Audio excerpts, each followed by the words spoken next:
ഒരു ദിവസം മകൻ ഓഫീസിലേക്ക് പോകാൻ തയ്യാറാവുകയായിരുന്നു. നീ ഇന്ന് ഓഫീസിലേക്ക് പോകരുത്. മകൻ ചോദിച്ചു, എന്താ അച്ഛാ പറ്റിയത്? അച്ഛൻ പറഞ്ഞു, നീ ഇല്ലാത്തപ്പോൾ നിന്റെ ഭാര്യ എന്നോട് എങ്ങനെയാണ് പെരുമാറുന്നത് എന്ന് നിന്റെ സ്വന്തം കണ്ണുകൊണ്ട് നീ കാണണം. അച്ഛൻ തുടർന്നു, നീ ആ കർട്ടന്റെ പിന്നിൽ ഒളിച്ചിരിക്കെ. ഞാൻ അനുഭവിക്കുന്നത് എന്താണെന്ന് നീ തന്നെ കണ്ടോ? മകൻ പറഞ്ഞു, ശരി അച്ഛാ. അങ്ങനെ അവൻ കർട്ടന്റെ പിന്നിൽ ഒളിച്ചു. കുറച്ചു കഴിഞ്ഞപ്പോൾ മരുമകൾ അവിടേക്ക് വന്നു. അവൾ ചോദിച്ചു, ഓ കിളവാ, നിന്റെ മോൻ പോയോ? അച്ഛൻ പറഞ്ഞു, അതെ, അവൻ ഇപ്പോൾ പോയതേയുള്ളൂ. അവൾ പറഞ്ഞു, പുറത്തുപോയി അവൻ ശരിക്കും പോയോ എന്ന് നോക്കിയിട്ട് വാ. നീ പോകുന്നുണ്ടോ അതോ ഞാൻ പറയണോ? അച്ഛൻ പറഞ്ഞു, ശരി. അങ്ങനെ അച്ഛൻ പുറത്തുപോയി നോക്കിയിട്ട് തിരിച്ചു വന്നു. അച്ഛൻ പറഞ്ഞു, അവൻ പോയി.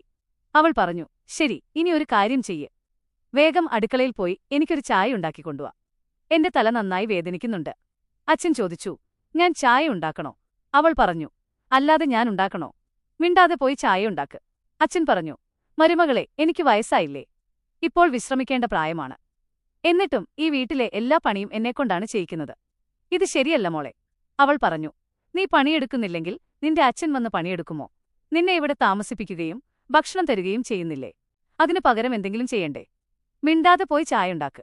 അച്ഛൻ പറഞ്ഞു, എന്റെ മോൻ നല്ല രീതിയിൽ സമ്പാദിക്കുന്നുണ്ട്. ഈ വീട്ടിൽ ഒന്നിനും കുറവില്ല. ഒരു ജോലിക്കാരനെ വെച്ചാൽ പോരെ. എന്നെ എന്തിനാണ് ജോലിക്കാരനെ പോലെ നിർത്തിയിരിക്കുന്നത്? അവൾ പറഞ്ഞു, ജോലിക്കാരനെ വെക്കാനോ? എന്റെ ഭർത്താവിന്റെ പണം വെറുതെ കളയാനാണോ? നിന്നെ ഇവിടെ താമസിപ്പിച്ചിട്ടുണ്ടല്ലോ. മിണ്ടാതെ പോയി ചായയുണ്ടാക്ക്. എന്റെ തലവേദന കൂടുകയാണ്. അച്ഛനൊന്നും മിണ്ടാതെ ചായ ഉണ്ടാക്കാൻ പോയി. കുറച്ചു കഴിഞ്ഞ് ചായയുമായി തിരിച്ചുവന്നു. അപ്പോഴാണ് മകൻ കർട്ടന്റെ പിന്നിൽ നിന്ന് പുറത്തേക്ക് വന്നത്. അച്ഛൻ പറഞ്ഞു, കണ്ടല്ലോ മോനെ, നിന്റെ ഭാര്യ എന്നോട് എങ്ങനെയാണ് പെരുമാറുന്നതെന്ന്. ഈ വീട്ടിൽ എന്നെ ഒരു ജോലിക്കാരനെ പോലെയാണ് അവൾ നിർത്തിയിരിക്കുന്നത്. വീട്ടിലെ എല്ലാ ജോലിയും എന്നെക്കൊണ്ടാണ് ചെയ്യിക്കുന്നത്. എനിക്ക് വയസ്സായെന്ന് പോലും അവൾ ഓർക്കുന്നില്ല. ഇതെല്ലാം എത്ര കാലം ഞാൻ സഹിക്കും മോനെ? അച്ഛൻ പറഞ്ഞു, ഇപ്പോൾ നീ ഒന്നും പറയണ്ട. എനിക്ക് എന്തൊക്കെയാണ് അനുഭവിക്കേണ്ടി വരുന്നത് എന്ന് നീ കണ്ടല്ലോ. അടുത്ത ഭാഗം വേണമെങ്കിൽ സബ്സ്ക്രൈബ് ചെയ്ത് അടുത്ത ഭാഗം എന്ന് കമന്റ് ഇടുക.